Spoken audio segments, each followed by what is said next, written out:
ज़्यादा देखने वालों को भी पता चलेगा कि कश्मीर के जो पाकिस्तान साइड पे कश्मीर है वहाँ के लोग क्या चाहते हैं, क्या सोचते हैं। उन्होंने जो इंडिया साइड पे कश्मीर है, जिसे जम्मू कश्मीर कहा जाता है, हम मकबूजा कश्मीर भी पाकिस्तान में कहा जाता है, वहाँ पे 370 हटा जी, तो उनका केस ख़राब नहीं हुआ इंटरनेशनल? खराब उनका ख़राब हुआ ना। इंडिया ने ये बदमाशी की है वहाँ पे कि जो महाराजा का 1927 का डोमिसाइल है कि आप कश्मीर के अंदर गैर कश्मीरी कोई भी ज़मीन नहीं खरीद सकता। आज़ाद कश्मीर के अंदर पाकिस्तान का या किसी भी जगह का रहने वाला जो बंदा है वो आज़ाद कश्मीर के अंदर लैंड परचेज़ नहीं कर सकता। इसी तरह का इंडियन हेल्ड कश्मीर जो है वहाँ पे भी था। उसने ख़त्म करके जो हिंदू हैं उनको और जो दूसरी उसकी मतलब लोग हैं जो उसकी फेवर के लोग हैं उनको वो ज़मीनें वो करेंगे। डेवलपमेंट हो रही है, मैंने सुना है वहाँ पे, मैंने सुना है ऐसा। कहाँ पे? जो इंडिया साइड कश्मीर है वहाँ पे काफी डेवलपमेंट हो रही है। बिल्कुल डेवलपमेंट है वहाँ पे, काफ़ी डेवलप्ड है। और वहाँ पे कश्मीरियों को वहाँ पे सब्सिडी भी दे रहा है। जिस यहाँ पे मिल रही है सब्सिडी? नहीं, मज़ा आया। यहाँ पे डेवलपमेंट हो रही है। यहाँ पे तो महंगाई डबल है, पाकिस्तान से भी डबल है आज़ाद कश्मीर के अंदर। क्या बोला तूने? जो कश्मीर है आपके साइड का कश्मीर, कितनी यूनिवर्सिटी है गवर्नमेंट की आपके ख्याल में? उसमें 10 होंगी। 10 लेकिन जो सुना है जो कैंपसेस की बात नहीं कर रहा, सिर्फ यूनिवर्सिटीज की बात कर रहा हूँ। जो मेन यूनिवर्सिटी है जो आज़ाद यूनिवर्सिटी ऑफ एजे की है, यूनिवर्सिटी ऑफ पुंछ है। अभी कुछ इन्होंने 3 यूनिवर्सिटी और वहाँ पे 18 यूनिवर्सिटी है जी, ये इंडिया साइड कश्मीर में। जी। क्या इतनी आप कह रहे हैं या कहा जाता है कि जुल्म और इस तरीके से इतनी ज़्यादा फैसिलिटीज़ भी वो दे रहे हैं? बिल्कुल दे रहे हैं, वहाँ पे आवाम को दे रहे हैं। उनके रेट्स हम देखते हैं। चीनी 30 रुपए 35 रुपए किलो जी, आटा। जी ऐसे ही है, ऐसे ही। चीनी किस तरह? चीनी शायद 15 रुपए किलो है शायद। अच्छा जी। यहाँ पे तो 115 है। ये सब क्या देखना पड़ रहा है? 115 है तो कभी ये दिल नहीं करता आपका कि ये बिल्कुल साथ आप हम तो चाहते हैं कि अल्लाह पाक कहीं मौका दे हमें, हम वहाँ पे जाएं और 1 किलो चीनी ले आए 1 किलो चीनी ले आए, 1 किलो आटा ले आए बंदा, आई एम सॉरी बाबू। अच्छा, और उस इलाकों को देखा है। दिल तो करता है, मेरा भी दिल करता है, लेकिन देखें कब ये मामला हल होते हैं। टॉपिक की तरफ आते हैं। मुझे ये बताएं, वर्ल्ड बैंक की रिपोर्ट आई है जिसके मुताबिक पाकिस्तान साउथ एशिया का लोएस्ट कंट्री है इकॉनमी वाइज, जबकि इंडिया की अगर बात करें वो हाईएस्ट इकॉनमी कंट्री है, मतलब स्ट्रॉन्गेस्ट इकॉनमी है साउथ एशिया में। कंपैरिजन हर चीज़ में हम उनका करते हैं। पाकिस्तान में हमें बताया जाता है कि जी उनसे ये मुकाबला, उनको ये करेंगे वो करेंगे। इकॉनमी में हम सबसे नीचे साउथ एशिया में और वो सबसे ऊपर। क्या कहेंगे आप? अच्छा, इसमें ये है कि जो मेन रोल है ना वो हमारे पॉलिटिशियंस का है, ब्यूरोक्रेट्स का है और जनरल्स का है। उन्होंने कभी मुल्क का सोचा ही नहीं। मुल्क हर गुजरते दिन के साथ ना नीचे आ रहा है। इंस्टीट्यूशन उन्होंने डेवलप नहीं की है। आर्मी एक वाहिद इंस्टीट्यूशन है, बाकी तो कोई इंस्टीट्यूशन की डेफिनेशन में पूरा ही नहीं उतरता। लेकिन हमारे जनरल, हमारे पॉलिटिशियन, उनके स्टेक्स तो बाहर हैं। पहले ये होता था कि करप्शन करते थे, पैसे इधर रखते थे।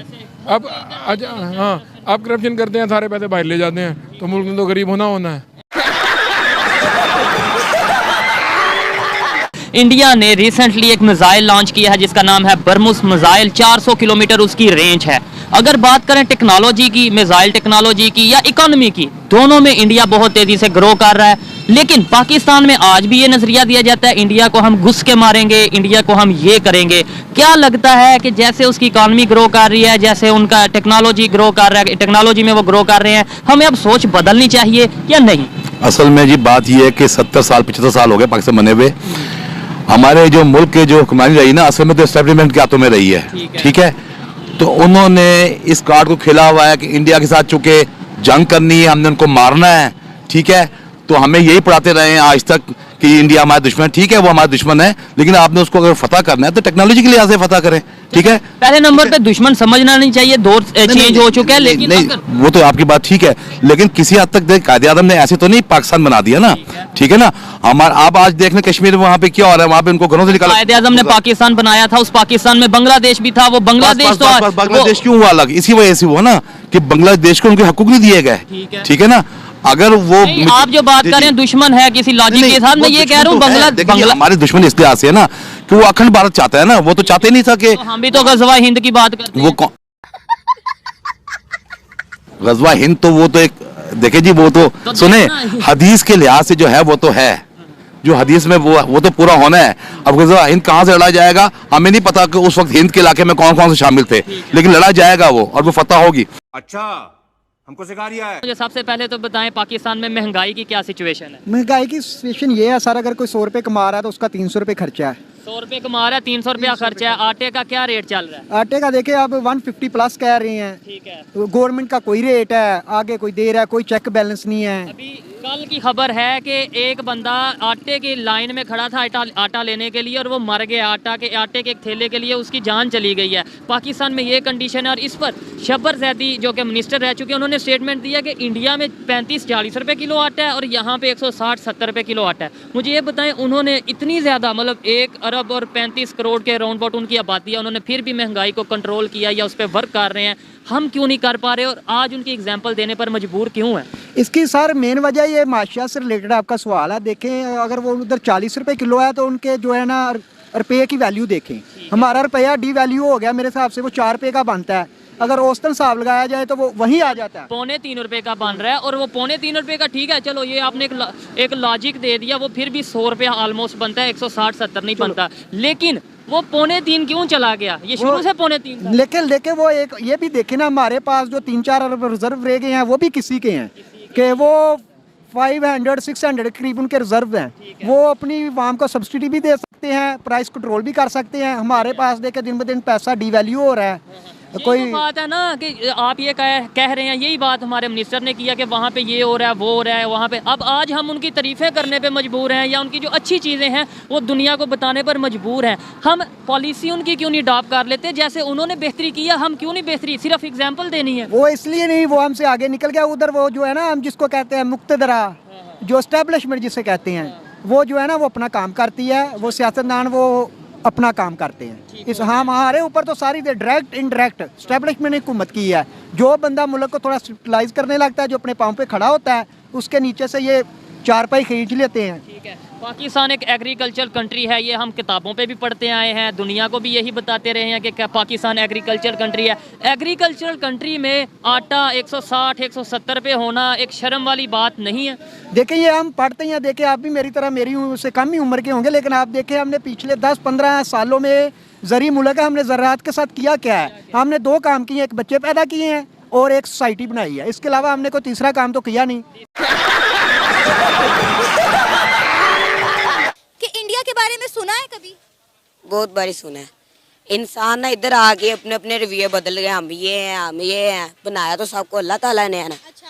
पर इंसान कहते हैं हम इंडिया है, हम हिंदू हैं, हम ये ईसाई हैं, क्रिश्चियन है, ये सब कुछ नहीं है। अच्छा। पर उनको ये नहीं पता हम उम्मत किसकी है। हजरत मोहम्मद सल्लल्लाहु अलैहि वसल्लम की हम उम्मत है। पर इंसान है, कहते हैं हम ये जट हैं, हम गुज्जर हैं, ये चीज़ सब कुछ नहीं है। भरोसा होना चाहिए अल्लाह ताला पे। इंसान कुछ नहीं है इधर। ये जो इंसान जंग करते हैं ये कुछ नहीं है। ये अल्लाह की मर्जी बगैर पत्ता भी नहीं हिलता है। अच्छा मुझे बताओ कि क्या लगता है इंडिया हमारा हमसाया मुल्क कैसा मुल्क है? सही है, बस वो ये जो लड़ाई करते हैं ये छोड़ दे करें, ये सही नहीं होती है। कौन करता है लड़ाई? इंडिया वाले करते हैं ज़्यादातर। पर वो समझते हैं हमें पाकिस्तान को हरा देंगे, वो भी हमारा बन जाएगा। अच्छा। पर ऐसा कुछ नहीं है। अच्छा, ये बातें किसने सिखाई, कहाँ से सुनी आपने? ये ज़हन के साथ। जहन के साथ? जहन में कहीं ना कहीं देखी होंगी तो जहन में आई होंगी ना। ये शुरू से घर वालों से सुनता हूँ, ऐसे कहते हैं इसलिए। अच्छा, मतलब घर वाले कहते हैं कि इंडिया हमसे जंग करता है, इंडिया हम पर कब्जा करना चाहता है, पाकिस्तान को अपना बनाना चाहता है, ये घर वाले कहते हैं? जी। ठीक है, तो आपने कभी घर वालों से पूछा नहीं कि इंडिया ऐसा क्यों चाहता है या इंडिया ऐसा क्यों करेगा, जबकि वो खुद एक बहुत बड़ा मुल्क है? वो चाहते हैं, वो बहुत बड़ा मुल्क है, वो भी कहते हैं ये भी इधर भी सारे हिंदू आ जाएं। अच्छा। इसलिए ये लाहौर ये जो हमारा पाकिस्तान हिंदू आने नहीं देता है। अच्छा, आपको पता है कि पाकिस्तान में बहुत सारे हिंदू रहते हैं और मुसलमान जो हैं वो इंडिया में बहुत सारे रहते हैं? बहुत ज़्यादा रहते हैं। ये इनको रहने नहीं देना चाहिए। जब तक मुसलमान नहीं बनेगा तब तक इधर ना रहने दे। अच्छा, मतलब यहाँ के जो हिंदू हैं उनको इस्लाम कबूल करवाना चाहिए? जी। और ये आपके दिमाग में किसने डाला? ये मामा ने। मामा ने सिखाया है? आपको पता है कि बहुत सारे मुसलमान हिंदुस्तान में भी रहते हैं। अगर हम यहाँ के हिंदुओं पर जोर ज़बरदस्ती करेंगे, उनका मज़हब जो है वो कन्वर्ट करने की कोशिश करेंगे, तो हिंदुस्तान में रहने वाले मुसलमानों के साथ भी फिर ऐसा किया जाएगा ना? किया जाएगा, ज़रूर किया जाएगा। हम वो उनके बदला लेंगे, वो उधर से उनका बदला लेंगे। ये बदले की बातें इतने से छोटे से दिमाग में आ गई? आगे किसने सिखाया कि बदला लेना है? बदला लेना होता है, पर ये लोग नहीं समझते हैं। ये लोग समझते हैं हमें हिंदू हैं, ये कुछ नहीं है। उनको ये नहीं पता बनाया किसने हुआ है। ये लोग कहते हैं हमें उसने बनवाया, हमें तो जिसने बनाया है, हमें तो जिसने बनाया खुदा की जात ने, वो तो कहता है कि सब्र करो, माफ करो। उन्होंने तो बदला लेने का हुक्म दिया ही नहीं है। आप इतनी प्यारी प्यारी बातें कर रहे हो, इतनी इस्लाम और सुन्नत की बातें कर रहे हो, तो हमारे तो मजहब में बदले का कोई कॉन्सेप्ट ही नहीं है। हमारा अल्लाह भी कहता है 3 बारी पहले छोड़ो, जब जो बंदा चौथी बारी करे फिर उसको बताओ। चुप, बिल्कुल चुप। हिम्मत कैसे हुई तेरी मुंह खोलने की?